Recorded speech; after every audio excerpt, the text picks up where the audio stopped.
If you like this podcast and would like to support us, please rate, comment, and subscribe. And also, please subscribe to our YouTube channel. And now it's time to get a unique slant on current events from your favorite half-Asian couple. Get ready to know what's happening in the world today with your hosts, Shaine and Nico.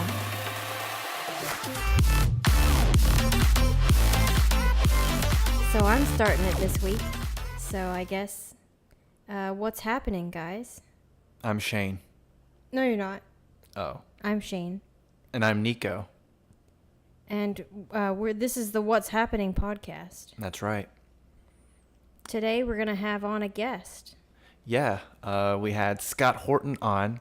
Wait. You messed it up. It's the great Scott Horton. Oh, sorry. He's okay, I guess. Anyway. He's just joking. He is great. Yeah. So we had him on to mainly about foreign policy, but specifically about the Yemen War that's been going on for far too long. Shouldn't have even been involved in the first place, but you know, we get more into that with him. Yeah, and I think a lot of people don't know what's actually going on. Mm-hmm. They only hear what's reported in the news, and the news tends to not cover everything or cover it accurately. So we had on Scott Horton to explain it. He's the foreign policy expert. Yeah. He's like our go-to. Mm-hmm. So. Yep. So, here's the great Scott Horton. And before we get started, you can buy us a coffee at ko-fi.com/Hapu or on Patreon at patreon.com/Hapu. Or you can donate to our PayPal at paypal.me/Hapu. Or you can buy a t-shirt and other merchandise at teespring.com/stores/Hapu. You can also follow me on Twitter and Instagram at Petite Nikoko. And you can follow Shaine at Shaine Scalf. Also, you can support us by subscribing to our channel on YouTube at youtube.com/c/Hapu. All of the links for all the things we discussed will be in the description. All right, we are here with the great Scott Horton. Thanks for joining us. Happy to be here. How are you guys doing? All right. Very good. How are you? Cool. All right, so we wanted to bring you on because it's a sad anniversary, but the Yemen War has been going on for 4 years, 4 years too long. And I think the anniversary was sometime just recently. And we kind of wanted to just go over a little of the history of it, how it began, and all that stuff. So, we thought who better to have on than Scott Horton to talk about it. So, and I told you before before we started recording is that I went into the Reddit group, your private Reddit group, and I asked if anyone had any questions, and I'll ask those in a minute. But I kind of wanted to ask you just to go over just the beginning of how the U.S. got involved into the Yemen War. Well, the thing is, there's actually kind of two different wars in Yemen going on at the same time. The first war is the war against Al-Qaeda in the Arabian Peninsula, and that's been going on since 2009. And essentially, the blowback and the consequences from waging that war is what led to the second war, which is the war for Al-Qaeda in the Arabian Peninsula against their worst enemies, the Houthis. And that's the major war that's going on to roust this Houthi political group out of power in the capital city. And so the war against Al-Qaeda has taken a major back seat to the war for them. And there are still strikes going on against the Al-Qaeda targets, but as I say, the bulk of the war is really in the north. So, and I think that's what you're really referring to. Is you say 4 years. It was in March of 2015 that the Saudis and the Americans launched this war to try to force the Houthis to withdraw from power in the capital city and to give the power back to the previous president, a guy named Mansour al-Hadi, which has, of course, completely failed. They called it Operation Decisive Storm because of how decisive it was going to be, they said, the Saudis. And yet here we are 4 years later. And why the Americans are involved is simply because the Saudis are. And as the Obama, administration told the New York Times, they had to placate the Saudis. They didn't think it would be decisive at all. In fact, they said exactly the opposite, that they knew the war would be long, bloody, and indecisive. In other words, they had no game plan for how to win the war. Maybe they didn't even know what specific set of goals they were trying to accomplish. The war would be long, bloody, and indecisive, and then they launched it anyway. And so here we are, 4 years into this war, where essentially the American and Saudi coalition is no closer to achieving their goals than they were 4 years ago. Only now we have hundreds of thousands of dead, innocent people. It literally, quite literally, is the worst humanitarian crisis on the face of the earth right now. It's as bad in terms of crime as the premeditated invasion of Iraq, the aggressive war invasion of Iraq in 2003, or for that matter, Obama and Hillary and Petraeus and the rest of their covert intervention on behalf of Al-Qaeda in Syria from 2011 through 17 there. So it's an absolute horror show, and it is a deliberate starvation campaign. This is the thing about the Saudis don't really have a land army to, drive their armored columns into the capital and seize it or anything like that. So instead, they're just trying to bomb the civilian population into submission, and they're deliberately targeting food and water, hospitals, sewage treatment facilities, and everything they can in order to wage essentially a medieval starvation campaign, a siege warfare type campaign against the civilian population. It's sort of the same thing that Bill Clinton did in the 1990s that caused Al-Qaeda to attack us on September 11th, was implementing a policy of starvation in the name of, 1, 2, skip a few, and somehow this is supposed to cause the fall of the regime. It's supposed to cause the people somehow to rise up and solve the problem, America's problem of disapproving of their government for us. And it doesn't work, it just kills innocent people, and it makes America the target of terrorists, and gives the empire, of course, further excuses to kill even more people. Yeah, and you mentioned about how when Obama started the campaign over there in Yemen, he was doing that to placate the Saudis. And correct me if I'm wrong, but that was because they started the Iran nuclear deal. Is that correct? Right. So that's part of the background here is there's been a massive, well, first of all, there's a massive sectarian split and power split between the Saudi-led Sunni kings of Arabia and their alliance, which includes the Israelis and the Turks and the Americans and the Egyptians, versus Iran and their Shiite-backed allies, now including the government in Baghdad after America's war there, but also including the Ba'athist government of Syria, which is allied with the Shiites there, and Hezbollah in southern Lebanon. So this is sort of the larger alliance versus alliance faction fight going on there.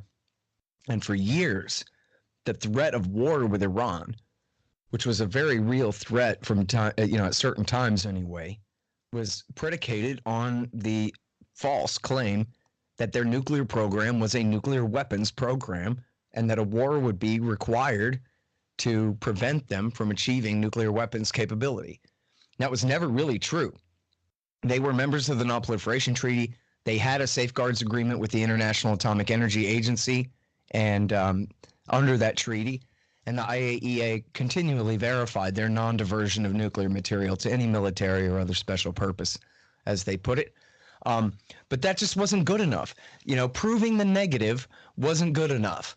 So what Obama made the decision, I think overall the correct one, that what he would do is he would take this fake excuse for a war off the table once and for all by double extra super locking down and inspecting Iran's nuclear program to such a degree that the hawks would not be able to pretend that there was a loophole that a nuclear weapons program could fit through. And that worked. I mean, that was essentially the effect of the JCPOA, was that now it is so proven that they do not have a weapons program that no one is claiming that anymore, and no one can really use that as an excuse for war anymore. Actually, Pompeo tried to do a little trial balloon about that a couple of weeks ago, and no one really bought it, because everyone knows not only are they within the NPT, they're still within the deal that Obama cut, because he cut it not just with Iran, but with all of the rest of the United Nations Security Council powers. And Iran has remained inside the deal with our allies, Germany, France, Britain, and, you know, Germany's sort of a special case on the Security Council. And then, of course, Russia and China as well. And they're staying within the deal, essentially trying to wait out Trump since he withdrew America from it. But by withdrawing America from it, that just made America look like the obvious aggressors here, that what they were trying to do was undermine the deal to ruin the deal, so that then they could pretend that Iran had a weapons program again, so they could have a fake excuse for war. And it's so transparent that it's not working, thank goodness. But, sorry, so when Obama cut this deal, the Saudis were really upset. See, they weren't afraid of an Iranian nuclear program. They knew it was all a lie that Iran was making nuclear weapons. That was not their concern. Their concern was that Obama was bringing the Iranians in from the cold, that this could be the beginning of a real rapprochement between America and Iran, and then, you know, could lead to balancing away from Saudi Arabia and maybe pivoting back toward America's prior relationship with Iran, where we balance for them and against the Sunni Arab states, as it was in the past.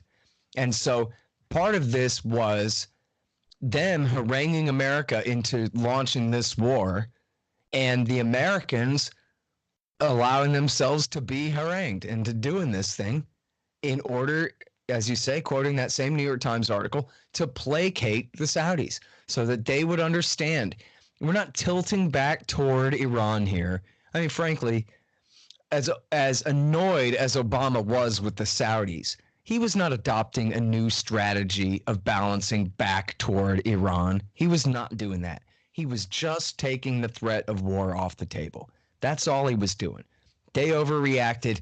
They needed some reassurance. And so this is how our government reassures the Saudi government. We help them commit genocide in order so that they understand that, oh, we still love them so dearly and would never sacrifice our loyalty to them, even though we're the empire and they're the satellite. They're not loyal to us by a damn sight. I mean, in Iraq War II, when George Bush decided to take the side of the Shia, guess who was financing the Sunni-based insurgency against the Americans all along? That's right. Same guys who back al-Qaeda in Iraq and Syria, and the same guys who back al-Qaeda in the Arabian Peninsula right now. Our allies, the Saudis. It's so weird how complex it is, and yet there's some people who just think, you know, because I remember when Trump pulled the United States out of the nuclear deal, and, you know, of course, a lot of his supporters, if not all of them, were like, yeah, this is great. You know, this is totally what we need to do, you know.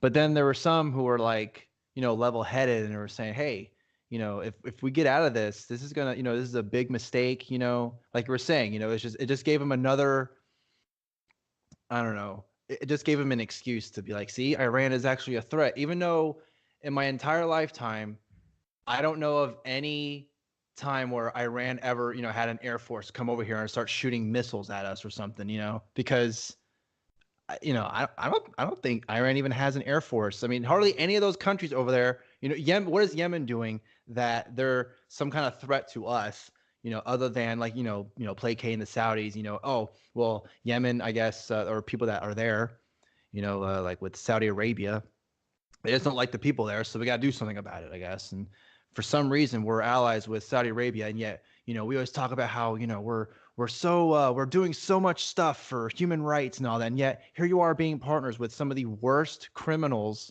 when it comes to human rights in the entire planet, you know? Simple as that.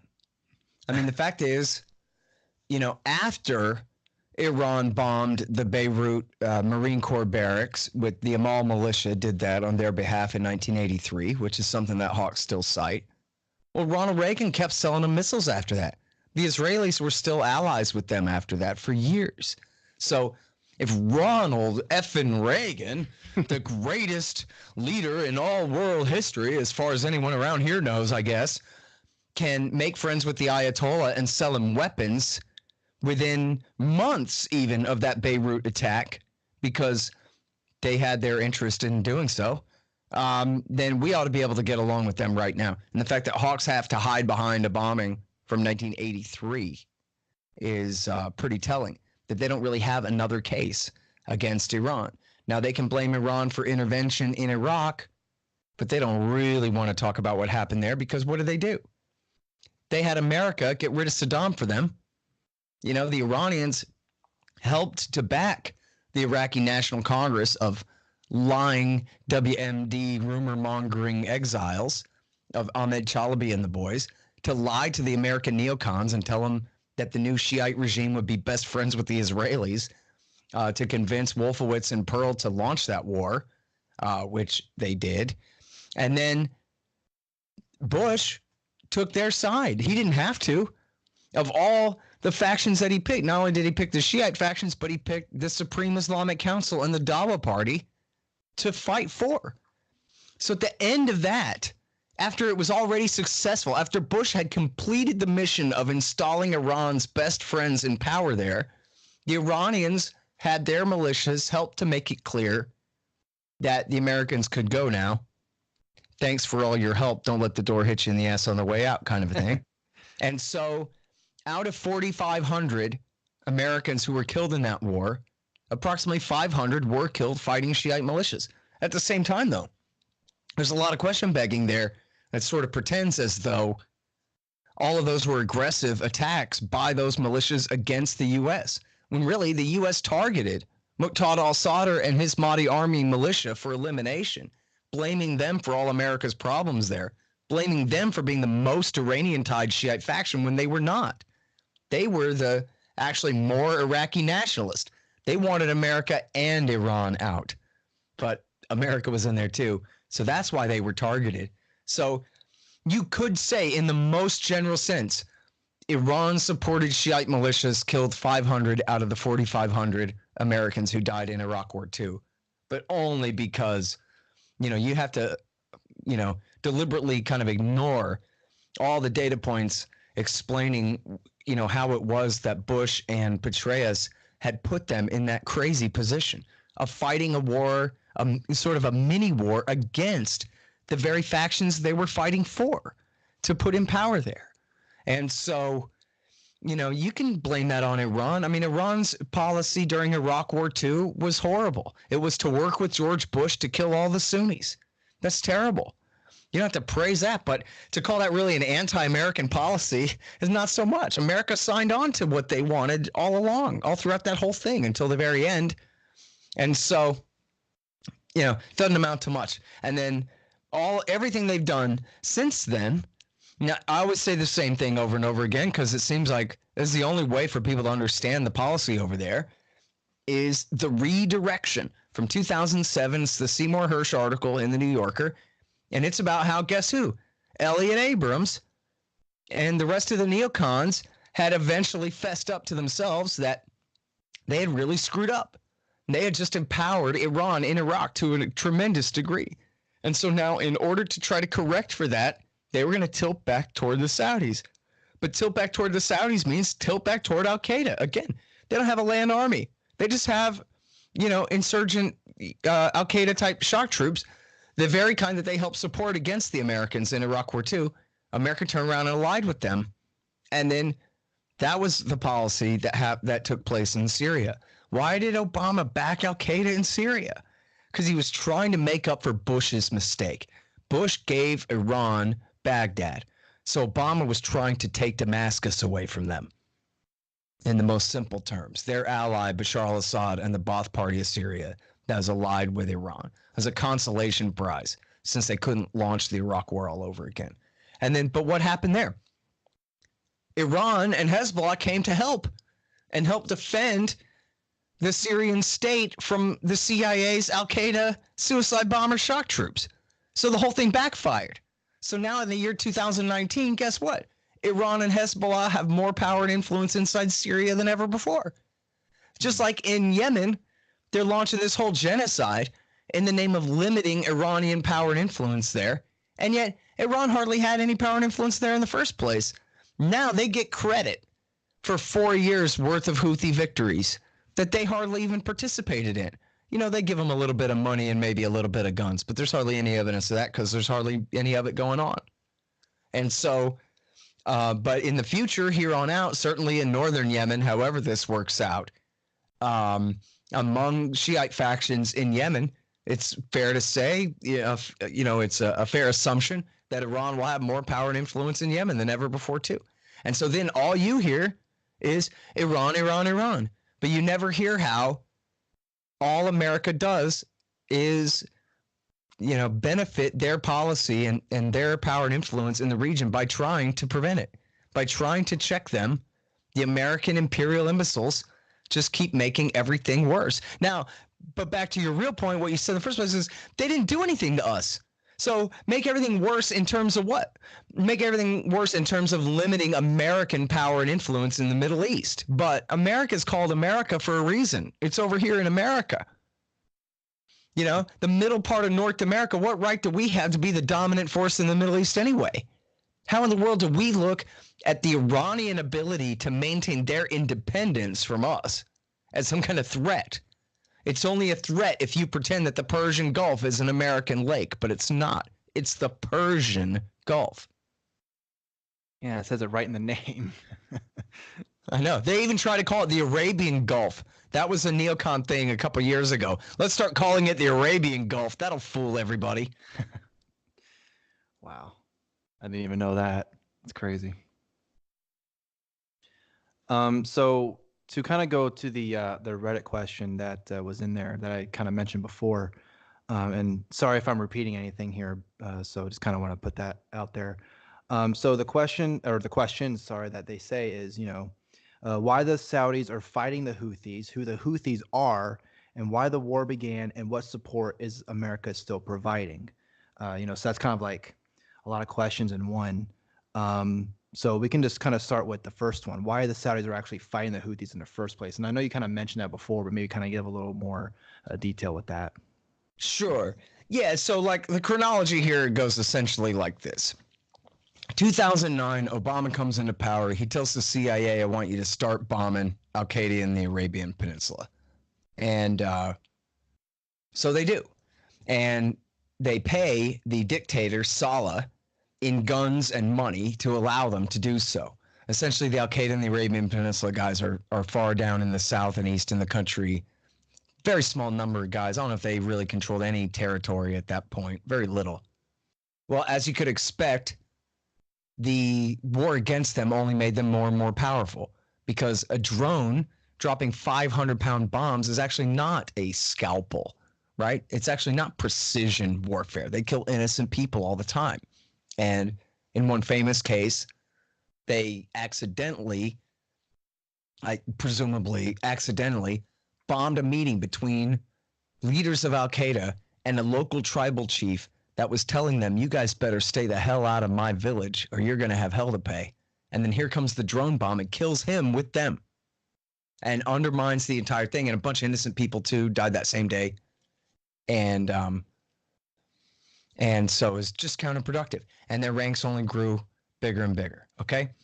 Well, guess what else grew bigger and bigger? The gumption of the dictator, Saleh, newly and freshly armed up with American cash and guns. And he decided he wanted to pick a fight with a group of Shiites in the north of the country called the Houthis. That's a political designation, not a religious sect. And so he attacked them. And he hired some Muslim Brotherhood types and some Al-Qaeda types to work with him. He's a double dealer kind of guy. Yemeni politics is very much curved daggers, literally and figuratively. And so he was working with the Al-Qaeda guys that Obama was paying him to let Obama bomb, and some Muslim Brotherhood types, and they kept attacking the Houthis up in the north of the country. Well, each time they did, that didn't work either. That only blew up in Saleh's face. They won every conflict, the Houthis did.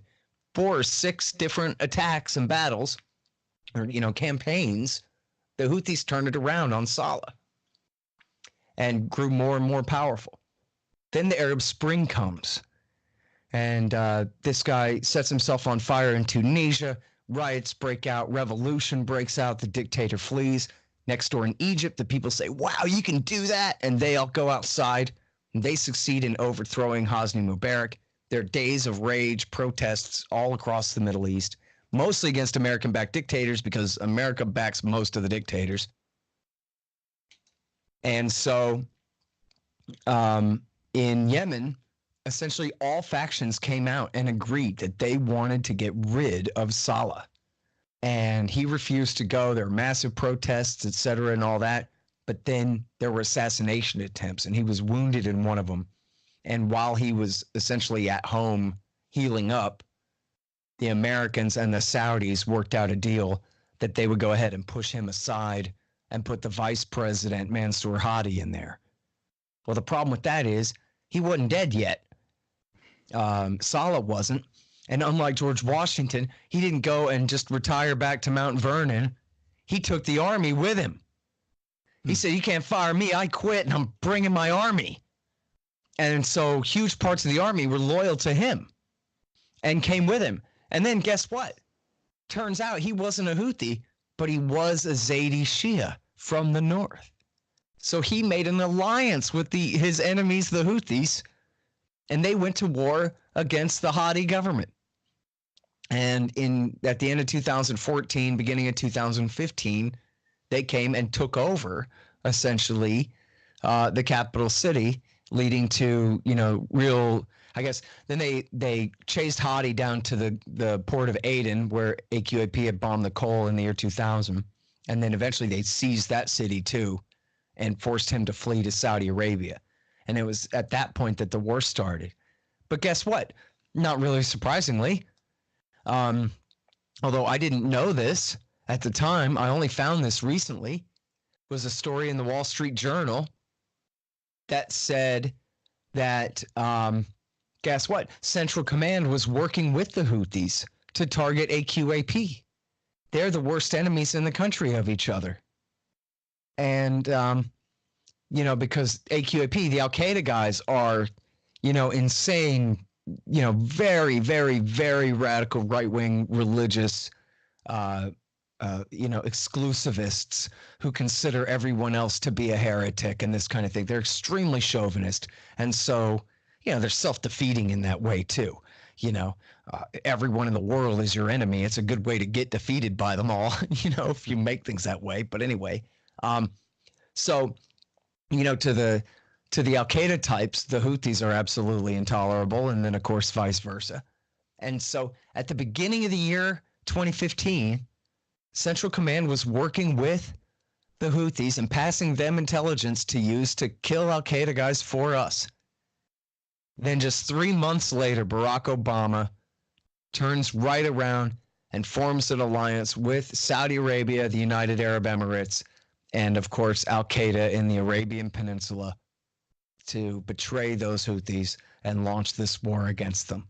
And that's because the Saudis don't like them. The Saudis, they used to have a policy of paying off the Houthis and paying off the northern Shiite tribes to kind of stay out of power in Sana'a and leave well enough alone. And they abandoned that policy for this confrontational one. Oh, I should mention too that 2 years ago, a year and a couple of months ago, in December of 2017, Saleh tried to make a new deal with the Saudis behind the Houthis' back, and the Houthis murdered him.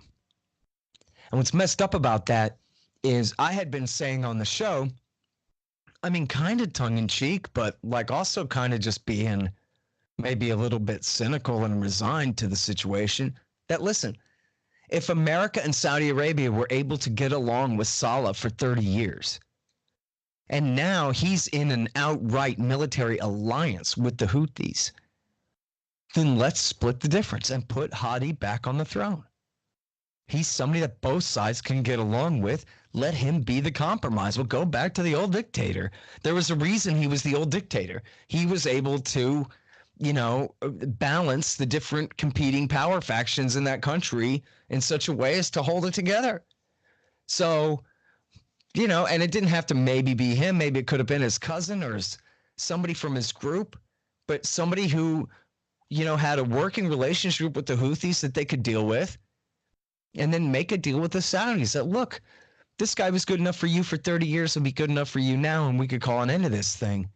And then so apparently Hadi heard my show, but he only took half my advice, man. I'm making up that, I'm being silly, but he took half the advice. He went to make a deal with the Saudis, but instead of including the Houthis and saying, hey, here's what we should do to end the war, is we'll kind of have some power sharing and we'll compromise and this kind of thing. Instead, he did it behind their back. And so they killed him. So now Saleh's gone, but the Houthis inherited the rest of his military. And, the real point here, there's two real points here, I guess, is that the lines on the ground have not changed. I guess the UAE, it's worth mentioning, the UAE has taken the port city of Aden from the Houthis a couple of years ago now. And but other than that, the lines on the ground really haven't changed. And the UAE and Saudi forces on the ground and Al-Qaeda forces on the ground are completely unable to launch an offensive against the capital city and seize it. They cannot do it. The Houthis have clearly far more than enough power to keep them out. And yet the air war against them is just not changing that fact. And then of course, so in other words, the announced strategic goals here of driving the Houthis out and reinstalling the Hadi government is just absolutely impossible. It's like saying that they're going to put you two in power there. They are not either. Okay? It's not going to happen. And so, but the war continues anyway. And then, as I say, back to the fact that the war is essentially being waged by helpless people who are helpless to actually affect the situation. They can't invade. So what do instead? They just starve the people out of wrath, out of revenge for the local peasants aren't overthrowing the Houthi, military junta. And so starve them to death. That'll teach them. When, of course, they have no ability to overthrow it even if they wanted to. And just like, in this country, other than, me and a few other people, we're all Republicans now. When somebody attacks us, like on September 11th, well, how do you think they feel? We're all Houthis now is how they feel about it, because the Houthis are their only security force defending them from an outside attack. So they don't have to be Shia, Zaidi Shia from the north. They can just be Yemeni patriots and support their current junta, their current regime, against whatever foreign power is attacking them. That's how it works everywhere, of course. And so that's the thing of it, right? It said, look, they're waging a genocide that can't work, right? So you do the war at all on the presumption, on the argument that at least you're going to be able to achieve your goals. In this case, everyone knows up front that the goals cannot be achieved. But then they waged the war with a strategy of deliberate starvation of civilians as their tactic. Anyway, I mean, think of any other government in the world was doing this to any other country in the world, what the response would be. Think if Iran the roles were reversed here. And America had provided a tiny little bit of support to Al-Qaeda over there, but by and large, it was all Iran that was doing this and launching this massive air war and a naval blockade against trade and all this. We'd nuke Tehran in the name of defending the poor Yemenis, probably. Yeah. It's just horrible. And it's the kind of thing where, for some reason, like, it seems sort of like, I don't know, Libya doesn't count very much or something. Just no one cares, something, I don't know. But this one to me is like, it feels more like Iraq War II, where this kind of thing is coming to define what our country is about. This is what America is in the world. So like, you can think about sports, or you can think about, the music scene, or you can think about, whatever part of American culture that you're a part of. But in the larger scheme of things, what is America? Other than this group of people who just wage medieval genocidal starvation campaigns against helpless people and don't even care. And don't even pay attention. Don't even have to be bothered to know that this is what our government is doing in our name. And really, like, you can't take this back. There's not a different version of American history in a few years from now that doesn't include that this is what we have done to them. It's crazy. It's horrible. It makes America nothing but hypocrisy, right? It reduces all that stuff from the Declaration of Independence to just the meagerest of propaganda. You know, it takes anything worth believing in about this country, never mind the government or anything like that, but just about who we are as a society. And it just makes us look like the world's biggest pricks. It's just unbelievable. This is the kind of thing that the English would do. This is the kind of thing that the communists would do. Yeah. And this is what we're doing. So I guess my question then is why does it seem like nobody ever talks about this? Like, why is this not on the forefront of our news? Well, mostly because of partisanship, because Obama started it and Trump's continued it. So if you're interested in politics, there's like a 90% chance that you're a partisan of one side or the other. So now you have to admit that your guy's guilty of genocide too, if you want to point a finger at the other guy. And so instead of being that kind of hypocrite, it's easier to just be quiet about it and not bring that issue up when there are other issues to talk about. And then, of course, Russia. Everything is Russia all the time. And if unless you have a conspiracy where Vladimir Putin made Donald Trump murder these babies, nobody cares. And nobody wants to hear it. And so, and it's the CIA and the military that's doing it. And they're the world's greatest heroes no matter what the mission is that they're carrying out. Everybody knows that. This is a government operation. This is not Donald Trump hired some private mercenaries from his own bank account back when he was a candidate. These are orders that Trump has issued as commander in chief. And so all that just kind of goes beyond question. It's sort of like kind of like mini Jesus or whatever, where who are you to question decisions like that made by our leaders up at the very tippy top of Mount Olympus? These are things that they come with all that sovereign immunity baked right in, immunity even from morality. They can do whatever they want as long as it's a government program to do it, right? Richard Nixon can kill all the Cambodians in Laotians, but he can't break into a hotel in the middle of the night. That could be a problem.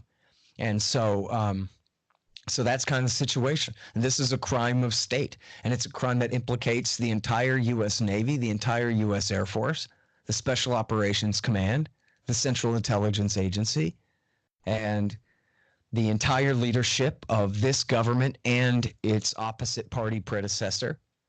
And so that's it.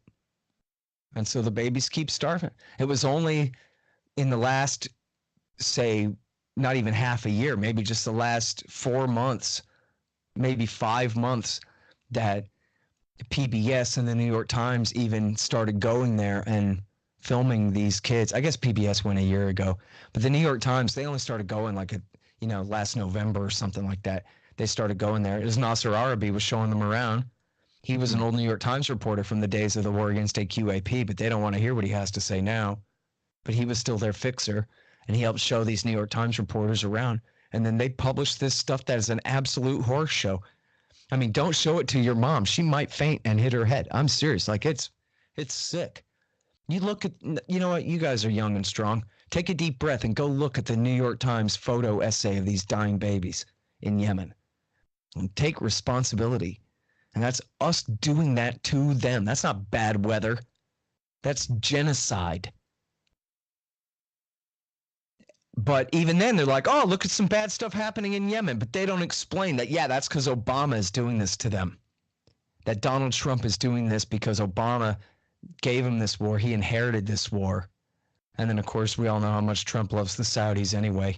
Loves going along with them on no matter what anyway, for whichever different corrupt and official reasons. But so they don't give you the context. They don't explain. They still call it the Saudi-led coalition.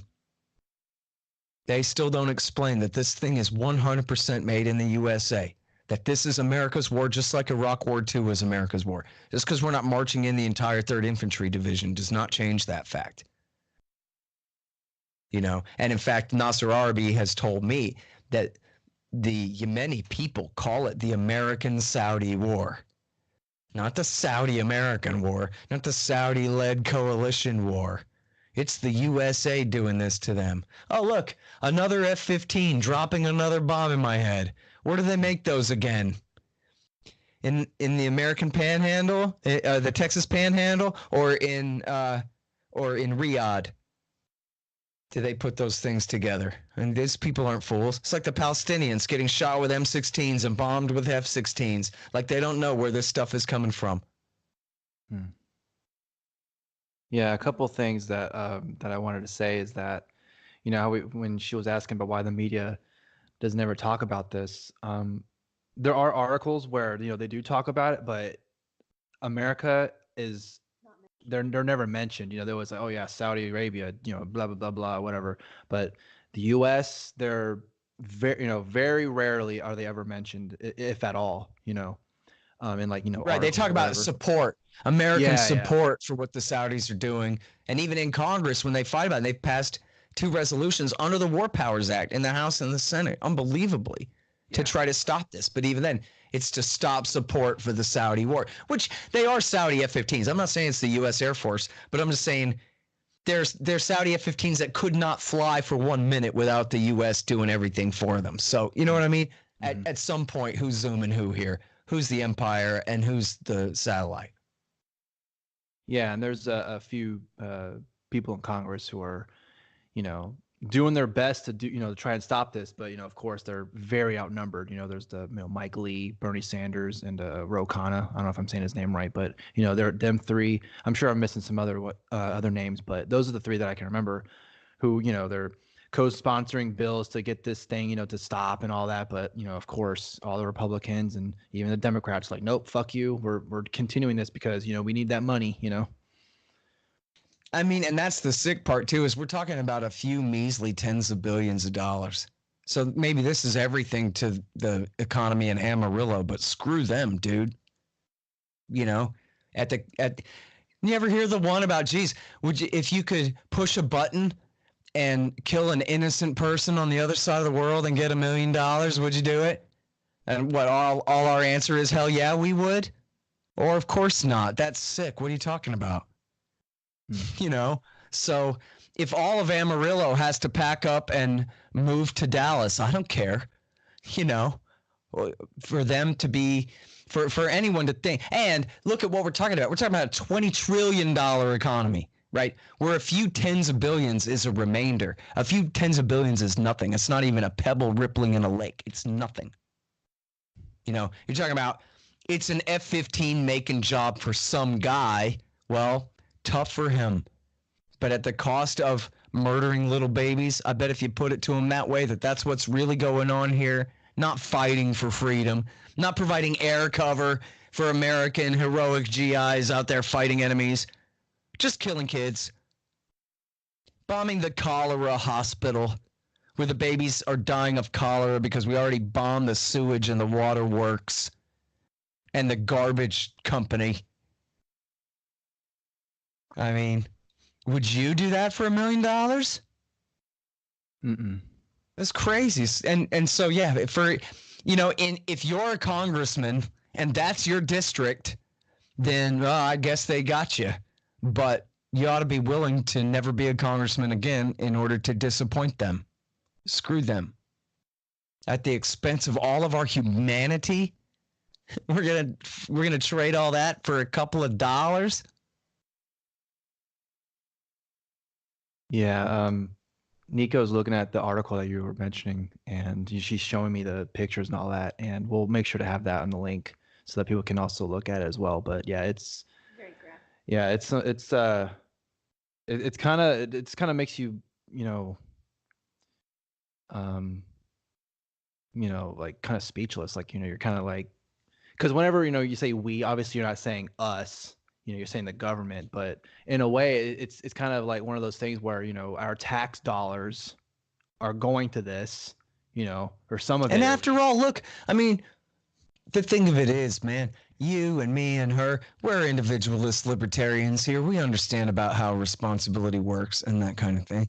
And yet at the same time, no one else agrees with us. All of the rest of the American people go along with this stuff about how we are the government and the government is us and this is a democracy and we pay our tax dollars and that means you work for us and this is our government and what we say goes and all that. So with all that being their accepted premises, don't they bear some responsibility to at least know, to at least care at all? And instead we have a virtual blackout, right? If you don't grab somebody by the lapels and smack them and tell them there's a war in Yemen, they don't even know there's a war in Yemen. They can't even be bothered to know. And so, I mean, that to me is us. That's, I'm being sloppy with the word on purpose, right? I mean, the English language is a very communist language anyway. That's not my fault. But I mean, it's a society here, right? It's not, I don't believe that we're all responsible for the individual actions of state employees and this and that kind of thing. But at the same time, isn't it true that if we all hated this, that it would be over? Yeah. If we all refused to stand for this, it wouldn't have happened in the first place. The American people are responsible. I'm not saying, we're responsible the way that Barack Obama and Donald Trump are responsible. They deserve to be buried under the prison for what they've done here.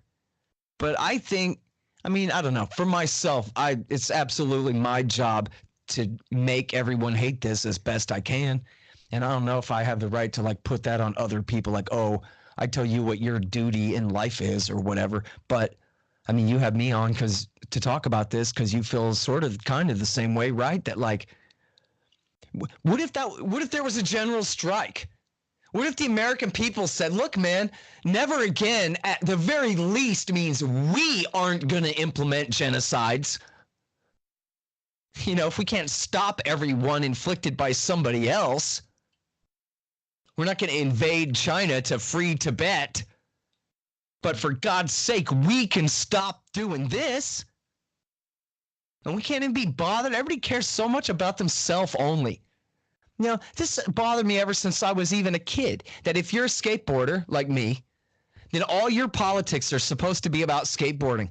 Getting skateboarding legalized downtown, getting the county commissioner's court to appropriate land to build a handrail next to the tennis court or whatever. And it's supposed to be all you care about is yourself, right? And if you're gay, then all your politics are supposed to be around gay marriage and gay rights and gay employee benefits and gay this, that, and the other thing. But don't you know there's a genocide going on? Is that all democracy is? Is just everybody cares about themselves even more than before? To see if they can get a way to hire the government to put everyone else at a disadvantage in order to benefit themselves? And that's all we're doing here? It just seems so unfair to me. If somebody was starving you guys to death, I'd be like, hey, stop starving them to death. So what's the difference? And going back to what you were saying earlier with that nobody really knows about this because they're not talking about it. I was watching a Jubilee video, and that's a pretty big channel on YouTube, where they were having Trump supporters talk with immigrants and illegal immigrants, and one of the immigrants was from somewhere in the Middle East, and they mentioned the war in Yemen, and some of the Trump supporters were like, there's no war going on in Yemen, what are you talking about? And I was like, wow, I can't. Yeah, they were completely blind to the fact. And you can't really blame them in a way. Somebody, very close to me said to me, we had a war in Libya? A grown adult who lives in the world and has a real job out there, where he has to talk about things near water coolers and stuff, just like in the cliches. But no one even talked about it for the entire year 2011. He didn't know. He never heard of it. He watched the news, I don't know, sometimes. Never heard of it. Listened to the radio, the FM, rock and roll guys in the morning, a little bit of news in the afternoon. Never heard of it. Like, what's he got to do? Read antiwar.com? Every person has to read antiwar.com, or else they're just excluded from which countries we're at war with. And you know, Muammar Gaddafi, he was like a Saturday Night Live character with the sash and the mirror sunglasses and the hat and all those medals, right? He was Ronald Reagan's nemesis from the 1980s. He's the wacky colonel, man. He could have been, you know, he was a Halloween costume. He was like a Jungian archetype in the collective conscious of humanity. Muammar friggin' Gaddafi, you know him, the guy with the sunglasses. Yep. We had a war against his country to kill him and overthrow him, and they've been at war there ever since. And then, but it's like, you can't really be mad at the guy. He does, you know, what is generally assumed to be a fair amount of due diligence, you know? No, he's not Googling every little thing to find out how many troops we have in Burkina Faso. But he does expose himself to media enough that he should have heard of it. He shouldn't have had to hunt for it. That was their job to tell him, to let him know, and they wouldn't. So, you know what? If you ask the Obama supporters, it's the same way too. What war in Yemen? If you told the people who are fighting against the war in Yemen now that, you know, Obama started this, probably half of them would turn around and go home. The fact that they don't know it is the only reason they're here. So thank God for that.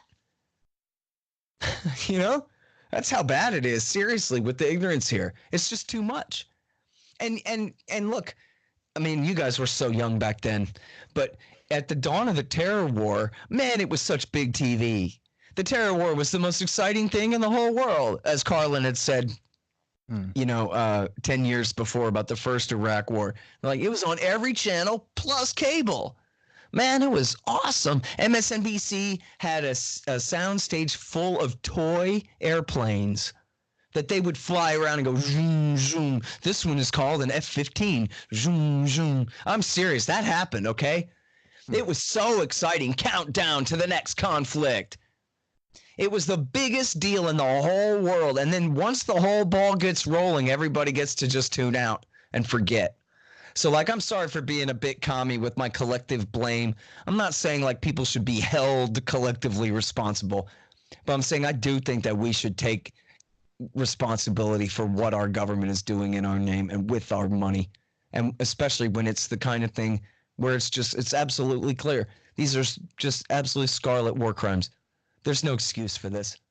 All of these men belong in prison.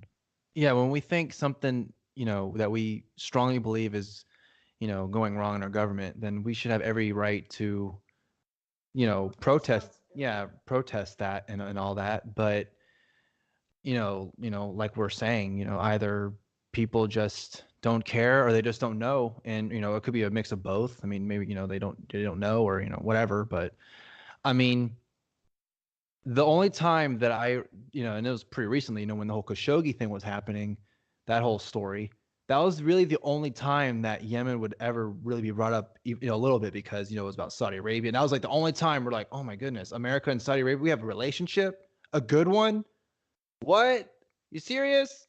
You know, and all that stuff, you know, but that's died down and no one cares anymore. So, well, you know, Lindsey Graham voted for the War Powers Resolution against the Yemen war last fall in the Senate. And he said, it's amazing. He says, I want to make this perfectly clear, okay? I don't care at all about what's happening in Yemen and what the Saudis are doing to the people of Yemen. I'm doing this because I'm mad because I vouched for the Crown Prince and he's made me look foolish. It's all about that. Was what he said. He specifically disclaimed how little he cared about what was happening to the people of Yemen. This was about him. And how could Mohammed bin Salman blatantly murder a Washington Post writer just a few weeks after his big PR tour here? What a giant, you know, public relations mistake he made there. And how terribly he embarrassed Lindsey Graham, who said he was cool. And you know what? Lindsey Graham is the perfect American. I'm sorry, but that is who we are. Why is he in the Senate over and over and over again? Because that's who the American people are, right? Like Cartman on South Park. That's a reflection of you, dude. That's what they're trying to say. You know, that is who we are. Lindsey effing Graham, you embarrassed me. I don't give a damn about genocide, and don't anyone mistake that I do. Well, he did that thing behind that woman, he was like, pulling his tie up. Man, he was really cool at that time, Yeah. I mean, there was kind of a news story that they had these really expensive glossy magazines that were being sold next to the National Enquirer at the grocery stores in like Tulsa, Oklahoma. And it's all about like the greatness of the new advances of the wonderful modern Saudi monarchy and how great it is, and meet the dynamic new crown prince and all of this stuff. And they put these things on grocery store, checkout racks all across the country, and, made like, commercials to run on the news channels and stuff. They're coming on way too strong, essentially, right? Like they threw so much money at the PR firms that they really kind of overdid it in a kind of a way that like where they overplayed their hand, and it kind of raised too much attention. They're like, people in Oklahoma, man, they don't know nothing or care at all about what's going on over. They weren't thinking about the king for or against him this morning. You didn't even need to bring him up, in other words. You know what I mean? Mm-hmm. So that was, kind of, and then he was meeting with The Rock and, I don't know, Clooney or one of them, some of those guys, like these movie stars and all these politicians. And he was photographed at a deli with Bloomberg in New York wearing, without his robes on, wearing a Western style suit and all this kind of thing. They put that all over Instagram and stuff. That's not very sophisticated public relations, if you ask me, but that was what they thought was smart to do. So yeah, that was Lindsey Graham's problem, was he was an extra in that skit, and then, a few days later was made to look foolish for having gone along with it, Yeah. So I'm sorry I'm going at this late, but there was another question in the Reddit that is kind of a little bit of a left turn here, but it's still kind of within that same area. Sure. But they want to know more about the 67 war, what happened with Gaza and the Golan Heights at that time, and also why did that war start and what was it over? So I know it's like another grand paragraph there, but I don't know if you're gonna be able to. Well, I'm gonna first of all hide behind Murray Rothbard. He was there at the time and he wrote about it, and the article is called War Guilt in the Middle East. It's at antiwar.com, and it's by the great Murray Rothbard, written back then in real time. So that, to me, I think I like to recommend as a great place to start there. But essentially, I think this is a matter of mostly undisputed record at this point that the Israelis started the war. And they called it a preemptive war the way George Bush called attacking Iraq a preemptive war. But so what? You can call anything anything. It doesn't make it really true. And they essentially pretended to believe that the Egyptians were about to attack them.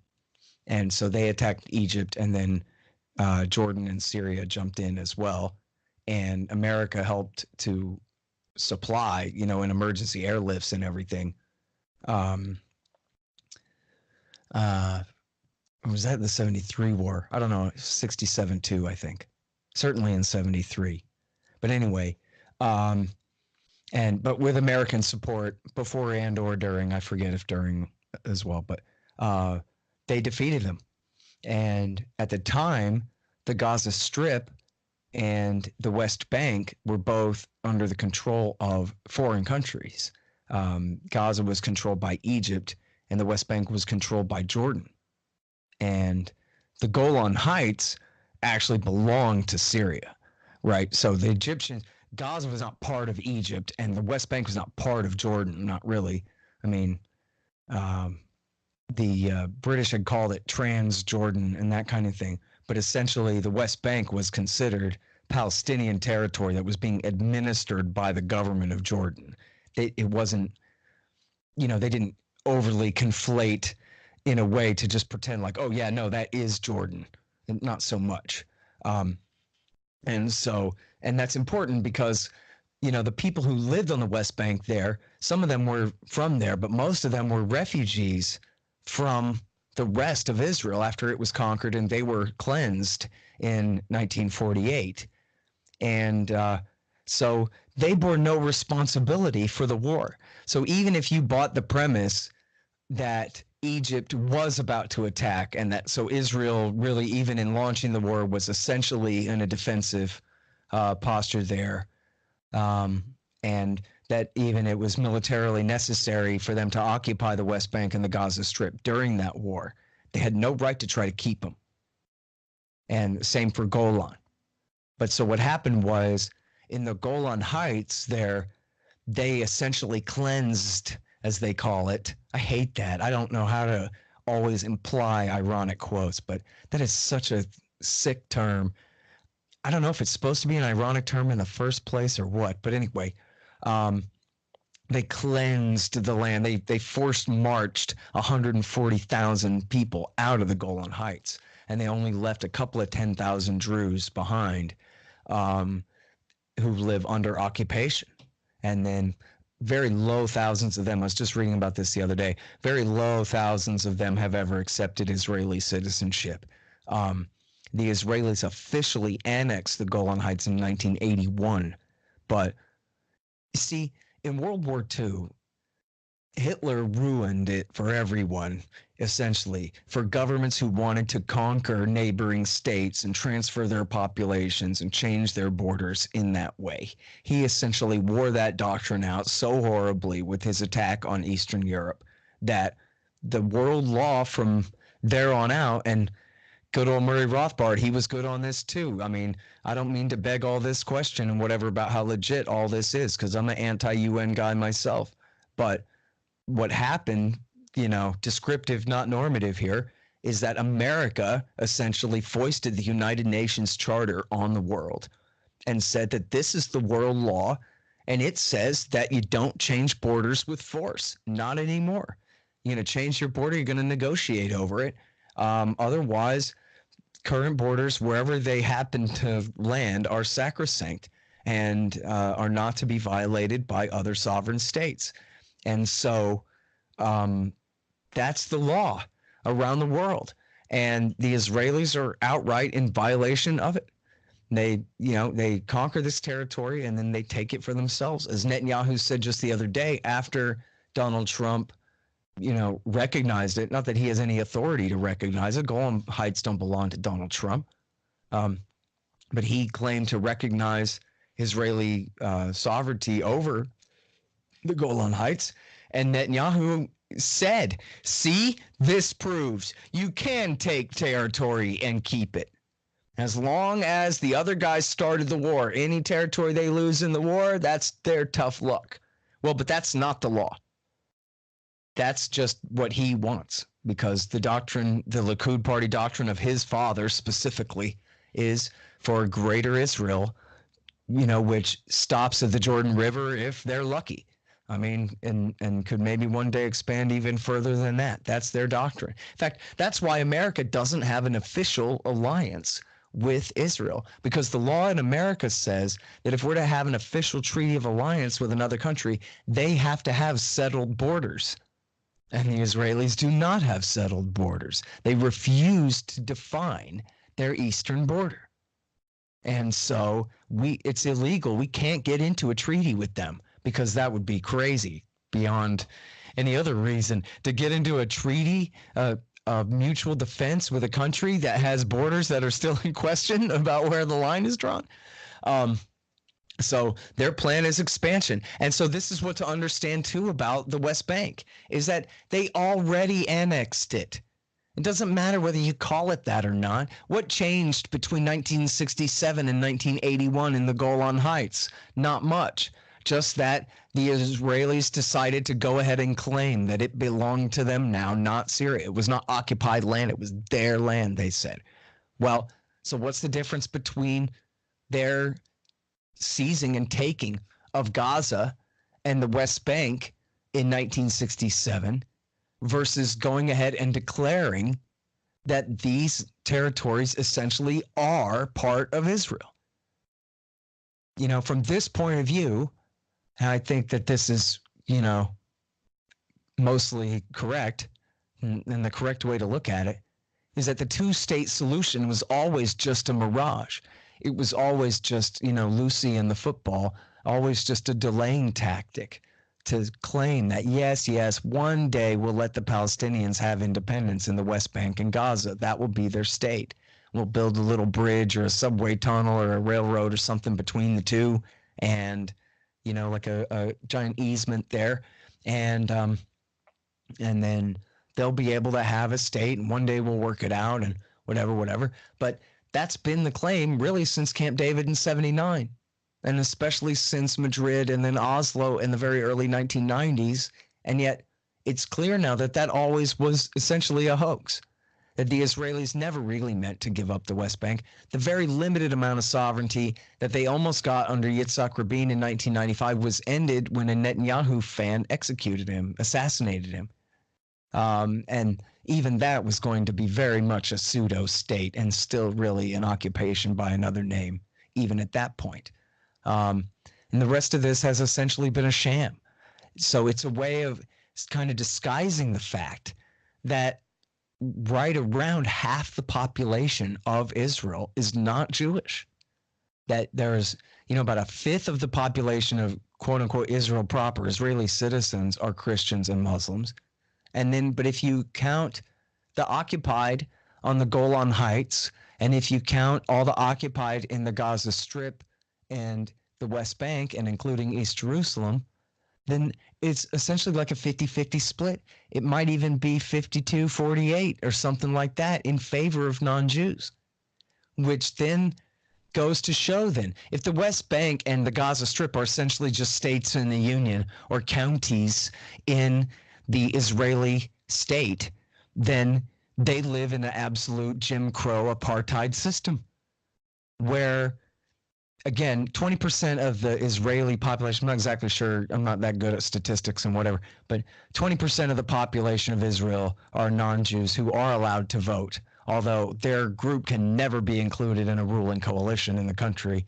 Any group would rather lose than join with the Arabs in a ruling coalition by tradition there. So they essentially are not represented in the Knesset really at all.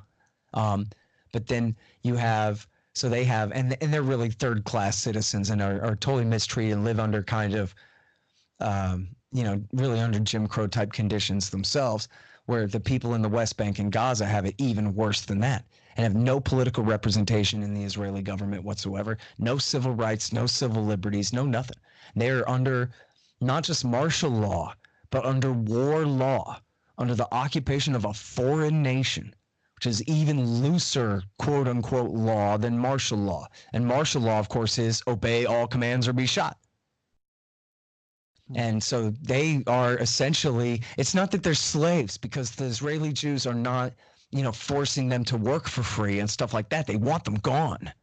So it's not really right to call them slaves, but they're being held against their will without rights on their own land. And as their land is being devoured in front of their eyes, and they're left helpless to do anything about it. That's the whole controversy here. Okay, like in 48, to try to really boil it down, maybe I should have said this first. To really boil it down, in 1948, when they created the Israeli state, they launched a massive ethnic cleansing campaign. They forced 750,000 people out of their homes and out of what we now call Israel proper. Okay, so think of a town near you that has approximately 750,000 people in it, and think about what that means for a moment. Okay, good.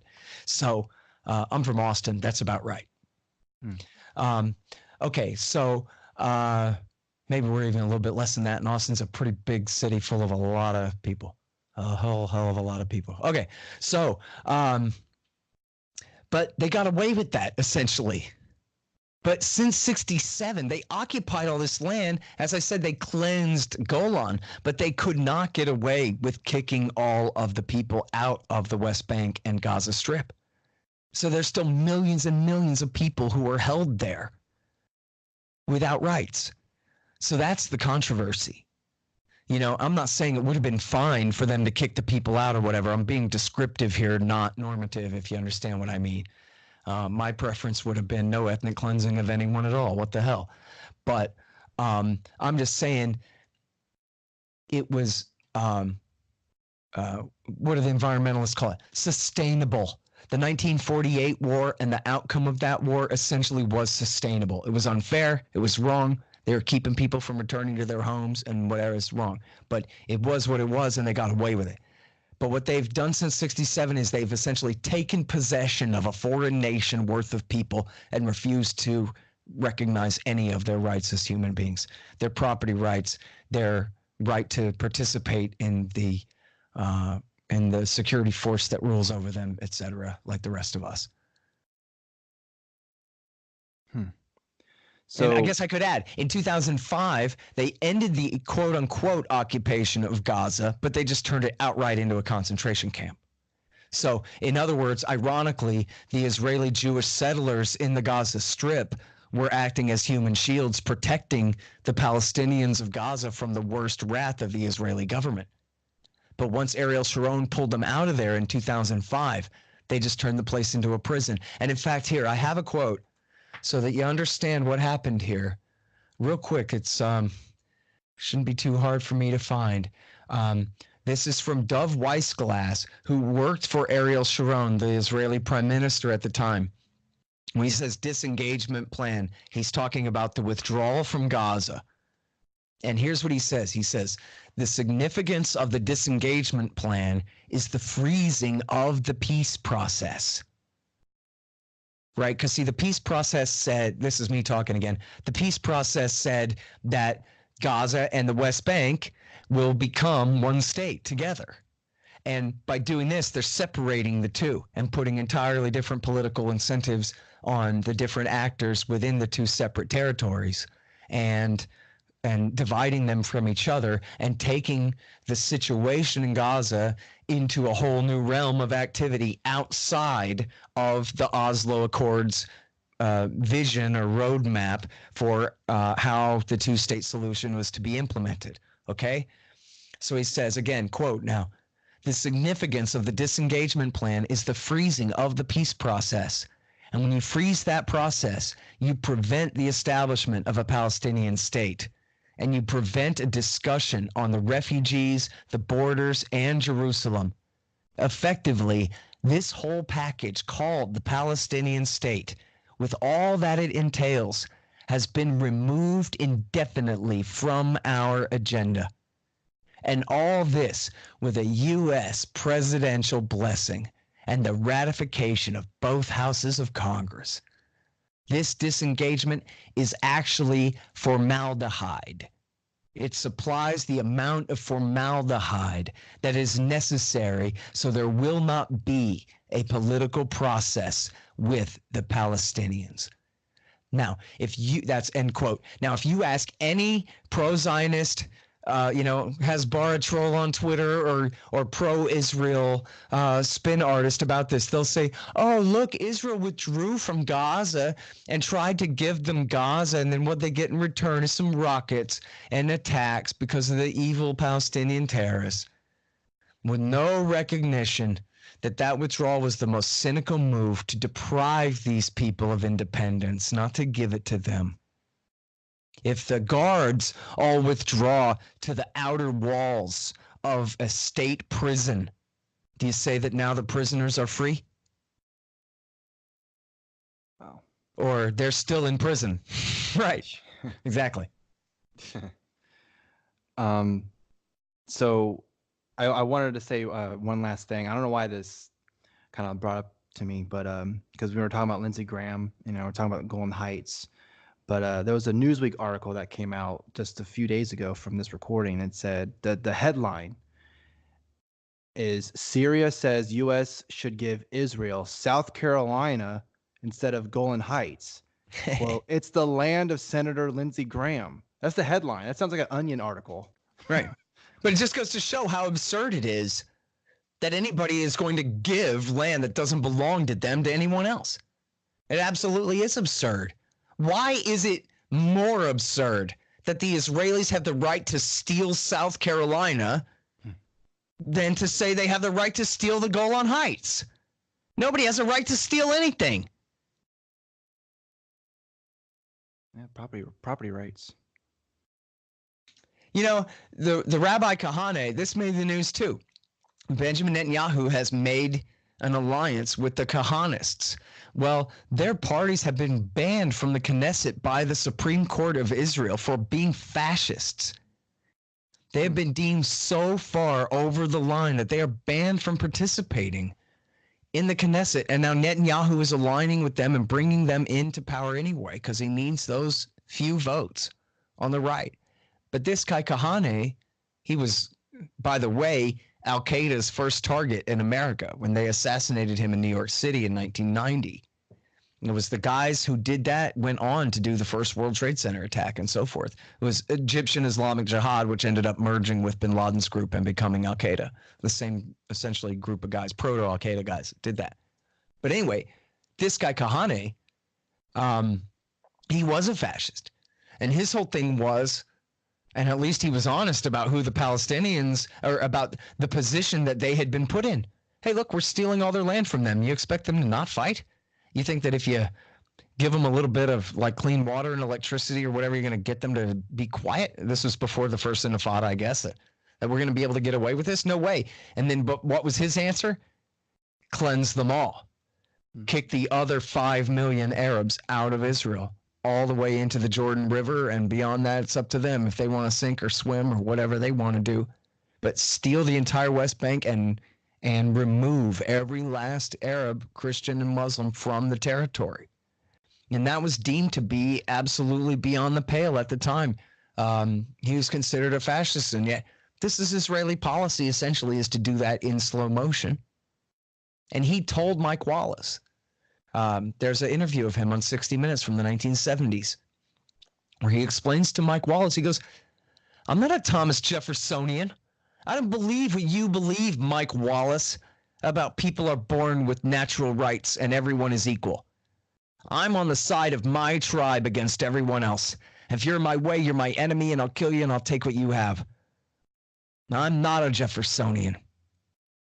You know, screw all that. Property rights. Puh. See, he's a fascist. Yeah. And that was his attitude. At least he was honest. That this thing that you believe in, that all humans are born with the right to their own lives and that which they justly acquire and so forth. I don't want to hear it. I don't care about that. I want what you have. I'll kill you and take it. You hear me? That was clear as day. And he invoked Jefferson just to smash him down. None of this silly Declaration of Independence stuff about natural human rights. I don't want to hear it because I don't believe in that. Well, we're going to have to end it there. And I hope your answers were satisfying for everyone that's listening that had questions about all this. So again, thank you so much, Scott, for joining us. We really appreciate it. Thank you both very much. Great to talk to you again. I missed you since I quit Twitter, but I'm better off without Twitter. But it's a sacrifice that we're not as close Twitter friends as we once were. Yeah. But happy to talk with you again. Thank you very much for having me. Yeah, we still tag you on Twitter, like she was saying. No, you're not there. Oh, that's good. And we're part of your private Reddit group, so we're always there as well. Yeah, there you go. So. All right, cool, guys. Well, thank you again. All right, we want to thank Scott again for being on. I hope all of you got something out of that. He explained it very well. And I guess we'll see you guys next time. Yep, we'll see you later. Bye. Bye. Now you know what's happening. Thanks for listening.